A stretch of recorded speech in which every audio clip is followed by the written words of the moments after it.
Confirmation માર્ચમાં આવ્યું, સો PR card છે માર્ચ 2025, પણ હાથમાં આવતા બીજા 2 મહિના જેવું ઉપર થઈ ગયું. That surely is a blessing, કેમ કે ઇન્ડિયા કે હવે ક્યાંય બી બહાર ફરવા જઈશ આઉટ ઓફ કેનેડા તો પાછું આવીશ તો મારી લાઈન અલગ હશે. I don't have to stand in the regular line. PR card વાળા લાઈન અલગ હશે, so little bit faster process થશે. Other than that, a kid who came in 2019 is now happy કે એને જે વિચાર્યું હતું કે PR લેવાનું છે. ઓબ્વિયસલી હું ભણવા આવ્યો તો મારો મેઇન ફોકસ ભણવાનો હતો, તો એ ગોલ પહેલા પૂરો થયો, પછી ગાડીનો ગોલ પૂરો થયો અને પછી PR નો ગોલ પૂરો થયો. તો એમ એક એક ગોલ પૂરા થાય એમ ઓબ્વિયસલી ફીલિંગ હેપી, ગ્રેટફુલ, ભગવાનની દયા એવું માની અને આગળ વધીએ હવે. એમ કહેવાય ને કે એક્ઝેક્ટલી ટાઈમલાઈન પ્રમાણે તમે તમારું PR સિક્યોર કરી લીધું છે. 100%. મારી વર્ક પરમિટ પતવા આવી પહેલા જ મારું PR આવી ગયું. હેલો ફ્રેન્ડ્સ, આપણી સાથે છે આજે Ridhish Kanara from Barrie Ontario. Welcome રિધીશભાઈ. Thank you. સો રિધીશભાઈનું જસ્ટ હમણાં PR આવ્યું છે. આપણે 1 થી 2 વર્ષની પહેલા જર્ની જોઈએ તો આપણું સ્ટેટસ સ્ટુડન્ટ અને પછી વર્ક પરમિટ અને પછી PNP અને PR છે. So how do you feel like holding PR card in your hand? Wherever you go with a PR ID instead of passport and work permit, you know? That surely is a blessing, કેમ કે India કે હવે ક્યાંય બી બહાર ફરવા જઈશ out of Canada તો પાછું આવીશ તો મારી લાઈન અલગ હશે.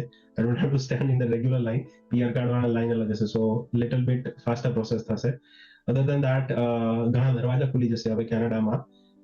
વર્ક પરમિટ ઉપર હોય તો શ્યોરલી થોડા રિસ્ટ્રિક્શન છે અત્યારે હવે. In terms of my personal expansion મારા ઘણા દરવાજા ખુલી જશે, so excited for the new opportunities. Other than that, a kid who came in 2019 is now happy કે એને જે વિચાર્યું હતું કે PR લેવાનું છે. ઓબ્વિયસલી હું ભણવા આવ્યો તો મારો મેઇન ફોકસ ભણવાનો હતો, તો એ ગોલ પહેલા પૂરો થયો, પછી ગાડીનો ગોલ પૂરો થયો અને પછી PR નો ગોલ પૂરો થયો. તો એમ એક એક ગોલ પૂરા થાય એમ ઓબ્વિયસલી ફીલિંગ હેપી, ગ્રેટફુલ, ભગવાનની દયા એવું માની અને આગળ વધીએ હવે. Next step citizenship. ચોક્કસ. We are also feel blessed, you know. અમે પણ આ એક તમારી જે આખી ઇમિગ્રેશન જર્ની જે હતી એવું તમારા પર્સનલી તમને પણ એક ચાન્સ અને મોકો મળ્યો કે આ થ્રુ આઉટ ધ જર્ની અમે તમારી જોડે હતા. So we are also feel like so humble and bless. Thank you so much. All credit goes to you always. તમે કીધું તમે 2019માં કેનેડામાં આવેલા as a student. So if you don't mind તમે તમારી જર્ની શોર્ટમાં મેન્શન કરી શકો તો? માય લિંક્ડઇન સેઝ ઓલ, પણ 2019માં જોર્જિયન કોલેજમાં કોમ્પ્યુટરનો કોર્સ લીધો હતો. After that, started working in a company called Red Cloud. Still work there as a web developer, and from that, status changed to permanent resident Canada. But that's in short like the 3 main steps: study permit, work permit, and PR. So now the PR step is done. Basically Canada 5 યર્સનો timeline આપતું હોય છે કે તમે study કરો, work permit કરો અને PR તરફ દોટ માંડો. તો એ તમે એમ કહેવાય ને કે એક્ઝેક્ટલી ટાઈમલાઈન પ્રમાણે તમે તમારું PR સિક્યોર કરી લીધું છે. 100%. મારી વર્ક પરમિટ પતવા આવી પહેલા જ મારું PR આવી ગયું. આઈ ફેલ્ટ કે થોડુંક લેટ આવ્યું, પણ looking at a broader picture કે જેવું પહેલા થઈ રહ્યું હતું કે બિફોર કોવિડ પછી થોડા ચેન્જીસ આવ્યા હતા PR માં. People were getting PR very quickly. Tier 2 PR આવ્યું. There were other streams, express entry, but a kid who came after 12th grade, કોઈ ઇન્ટરનેશનલ એક્સપિરિયન્સ નહીં. All experience I had was Canadian. અને એના પછી I think so 5 years is what people expect, and I got in that expected time range, so I'm happy about that. If it would have taken longer, was a little bit sad if it would have taken longer, but I mean I'm okay with the 5 years now. Yeah, of course. મને ખ્યાલ છે આપણે તમારું I have the timeline written in my note here, so I see that August 2023 માં આપણે first consultation હતું તમારું, right? And then પછી તમારું આપણે ઓન્ટારિયોનું PNP નો એક્સપ્રેશન ઓફ ઇન્ટરેસ્ટ ક્રિએટ થયો. ધેન 2024માં PNP ઇન્વિટેશન આવી ગયું. PNP 2 to 3 monthsના ટાઈમ સ્પેનમાં આપણું આઈ ગેસ PNP અપ્રૂવ થઈ ગયેલું. And then you applied for PNPના બેઝ ઉપર PR. How you came to decide કે તમારે એક RCSE જોડે પ્રોફેશનલ ગાઈડન્સ લઈને તમારે કામ કરવું છે જ્યારે બીજા બધા હજુ બસ સર્ચિંગ મોડમાં હતા? How you got active and you got engaged with RCSE? મારા માઇન્ડમાં એક ટાઈમલાઈન હતી. I had a personal timeline which said કે ભાઈ as soon as I got graduated, my time was taking for 365 days. Until then I had to figure out what I'm doing for PR, either alone, either move in province or XYZ, whatever option I had to explore within 365 days, the day of my graduation. So before that time went by, I explored my options. મેં proactively search કર્યું કે what if I move province, then what? મને બીજા પ્રોવિન્સમાં job મળે કે નહીં મળે, because I had a job when I graduated. પછી હું કોઈ બીજો રેગ્યુલર પર્સન જોડે કન્સલ્ટેશન કરાવીને હેલ્પ કરાવું, then what? because this is a one-shot thing. Already, as I had spent 365 days, because we know the work permit takes time and the date is calculated as you get your work permit. So almost had 6 months gone out of my work permit when the 365 days were over from my graduation. So I had to have an answer by then. So the best option I concurred was basically contacting an RCIC. That was you. I found your contact and then I contacted you. We did a consultation, as you know, and I liked it. And then we went move forward it. But that was my timeline there. I had a fixed time period which I had to take action in, and I was at clutch, so I had to do that.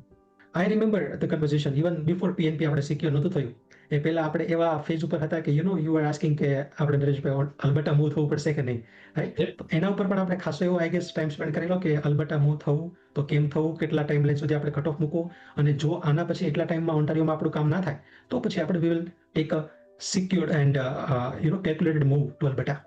But fortunately આપણે Alberta move થવાનું જે step હતું એ eliminate કરીને આપણે Ontario તરત આપણે પીએનપીમાં success મળી ગઈ. I was prepared for all. મારે બધી વસ્તુ માટે રેડી હોવું જરૂરી હતું કે મને ખ્યાલ હતી કે હું 12મા પછી છું, હું યંગ ચાપ છું, મને પીઆર જે સિચ્યુએશન ઊભી થઈ રહી હતી કે I have to move my legs, મારે જવું પડે એલબર્ટા. તો એનો બી મારે વિચારેલો હતો કે મારી વર્ક પરમિટને એટલીસ્ટ વર્ષ બાકી હોય એ પહેલા હું પ્રોવિન્સ મૂવ કરું તો મને વર્ષનો એક્સપિરિયન્સ મળે અને બીજા પ્રોવિન્સમાંથી પીઆર થાય. બટ ફોર્ચ્યુનેટલી એ વર્ષ પૂરું થયું એના લાઈક મારું 1.5 વર્ષ બાકી હતું વર્ક પરમિટના, એની પહેલા જ મને આવી ગયું ONP નું. રીતિશભાઈ, જ્યારે તમારી જોડે આ બધી ઓન્ટારિયો વર્સિસ અલબર્ટાની જો મુવમેન્ટની આપણે વાત થતી હતી અને બેક એન્ડ ફોર્થ તમારા ક્વેશ્ચન્સ હતા, it was so matured considering your age and youth, fresh blood. Like we don't see this much maturity in all the applicants when we get a chance to talk with, pure soft advice to those crowd કે એ journey હજુ એની બાકી છે in Canada. Plan it out guys, plan it out. જે બી તમે છો, જે બી position ઉપર છો, સે ફોર એક્ઝામ્પલ તમારું જસ્ટ ભણવાનું પત્યું છે એપ્રિલમાં અને ઓગસ્ટ આવ્યો છે અને you are looking for job, તમારી work permit I don't know હાથમાં આવી ગઈ છે કે હજી આવવાની હશે, સો જોબ ગોતો જે બી તમારી ફિલ્ડની છે કે whatever you want to do, whatever you like to do, job કરો જ્યાં બી કરો. You have 1 year. એક વર્ષ તમે you can kind of waste or plan it out. I don't want to say waste but plan it out. Don't procrastinate કે હું કશું ના વિચારું. એક વર્ષ છે તમારા પાસે, you can easily think about it.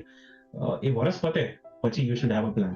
મારે પીએનપી કરવું, મારે મૂવ થવું છે, I don't know what pathway to take. And I get it કે કેનેડા અત્યારે બધું બહુ ચેન્જ કરી રહ્યું છે, સો આજનો લીધેલો ડિસિઝન એક વર્ષ પછી કામ આવે ના આવે એનું બી નક્કી નથી. પણ એટલીસ્ટ એવો ફૂલ પ્રૂફ પ્લાન હોવો જોઈએ તમારા પાસે કે ભાઈ મેં એક વર્ષ ટાઈમ પાસ ના કર્યો, આઈ try to find a good job, મેં જોબ કરી અને આઈ હેડ અ નોક એક્સપિરિયન્સ. તો ઇવેન્ચ્યુઅલી એ કામ આવવાનું છે. જે કોઈ બી વસ્તુ બદલાશે એમાં કામ આવવાનું જ છે. અને એવું તો નથી કે અત્યારે હું કોમ્પ્યુટરમાં છું ને હું જે નર્સની જોબ કરી શકીશ. આઈ ડોન્ટ થિંક સો કે એવું પોસિબલ છે અને એ વેલિડ બી છે. તો તમે જે એજ્યુકેશન લીધું છે એના રિલેટેડ કે વોટ એવર યુ લાઈક, તમે બિઝનેસ ખોલવા માંગતો હો અત્યારથી, we can steel do it, there is pathway for that as well. પણ બેસિકલી એક્સપિરિયન્સ ભેગો કરો અને વર્ષ પ્લાન આઉટ કરો અને બાકીના જે 2 વર્ષ છે એમાં એક્ઝિક્યુટ કરો જે પ્લાન આઉટ કર્યું છે. સો that's easy. Yes, that's totally true. કે કોઈ પણ સ્ટુડન્ટ છે વર્ક સ્ટેટસ ઉપર અથવા સ્ટુડન્ટ કે જો તે પોતાની જર્ની વેરી વેલ પ્લાન કરી શકે સો ડેફિનેટલી એમનું ડેસ્ટિનેશન અલગ ડાયરેક્શનમાં જઈ શકે. Right. Ritishbhai, thank you so much for sharing your experience and thought process and your immigration journey with us. And we are so blessed and proud કે અમને તમારી immigration journeyમાં participate થવાનો ચાન્સ મળ્યો. Thank you so much for your trust in us. And we wish you all the success in your life you wish for and you deserve. Thank you.